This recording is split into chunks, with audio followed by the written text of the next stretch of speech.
Hello everyone, good morning, welcome back to our channel মনিরালিস blog. আর আমি সোনামণি, আশা করি তোমরাও ভালো আছো আর আমিও ভালো আছি। আর আজকে ছিল হচ্ছে ভাদ্র মাসের দ্বিতীয় সোমবার। তো আমি সকাল 8টার সময় ঘুম থেকে উঠে স্নান করে নিয়েছিলাম। মা বললো তুই বাবার পুজোটা করে নে, আর আমি ঘরে আরো যেসব ঠাকুরগুলো আছে আমি সেই ঠাকুরগুলো পুজো করে নিচ্ছি। আমি বললাম আচ্ছা ঠিক আছে। তারপর দেখো এখানে বাবার পুজোয় যেসব সরঞ্জামগুলো লাগে ওগুলো এখানে রেডি করে নিয়েছিলাম। আর তারপর তো মা এখানে ফুলও নিয়ে এসে দিয়েছিল, ধুতরা ফুলের কাটা, এখানে বেলপাতাও আছে। আর তারপরে মা অবশ্য দুব্বটাও দিয়ে গেছিল আমাকে। আমার তো বাবার পুজো করতে খুবই ভালো লাগে, আর আমার এখন সব ঠোঁটস্থ এবং মুখস্থ হয়ে গেছে যে বাবার কিভাবে অভিষেক করাবো, আমি বাবাকে কিভাবে স্নান করাবো, বাবার পুজোয় কি কি সরঞ্জাম লাগবে সব কিছুই। তো তারপর দেখো তোমাদের সাথে কথা বলতে আমি এখানে বাবাকে পেতলের গামলাতে তুলেও নিয়েছিলাম, আর বাবাকে অভিষেক করানোর আগে বাবাকে একটু আদর করে নিচ্ছিলাম। এরপর আমি বাবার অভিষেক পর্ব শুরু করে দিলাম। আর তোমরা তো জানোই যে আমি বাবাকে কিভাবে অভিষেক করি, তো সেরকম ভাবে আজকে অভিষেক করে নিচ্ছিলাম। তো প্রথমেই ভস্য মাখিয়ে নিলাম, তারপর ঘি, মধু, চিনি, দুধ, গঙ্গার জলে অগ্র আর গোলাপ জলও মিশিয়ে নিয়েছিলাম।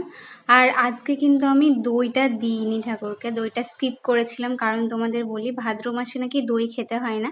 সেই জন্যই আমার মাসি বলল যে শিব ঠাকুরকেও দই দিস না, সেই কারণে আজকে আমি শিবলিঙ্গে দই দিয়ে বাবার অভিষেক করিনি। আর তোমরা যারা বাবার পুজো করো তারা কি ভাদ্র মাসে দই দিয়ে বাবার অভিষেক করাও? আর ভাদ্র মাসে কি বাবাকে দই দিয়ে অভিষেক করাতে হয় এটাও আমার জানা নেই, তো মাসি বললো সেই জন্যই আমি দই দিইনি। ভাদ্র মাসের প্রথম সোমবার কিন্তু আমি দই দিয়েছিলাম, জানতাম যে দই খেতে হয় না, বাট ভাদ্র মাসে শিবলিঙ্গে দই দিতে হয় কি হয় না এটা আমার জানা ছিল না, সেই জন্যই আগের দিন দিয়েছিলাম। আজকে শোনার পর আর দিইনি। তো তোমরা যদি কেউ জেনে থাকো আমাকে অবশ্যই কমেন্ট করে জানিও।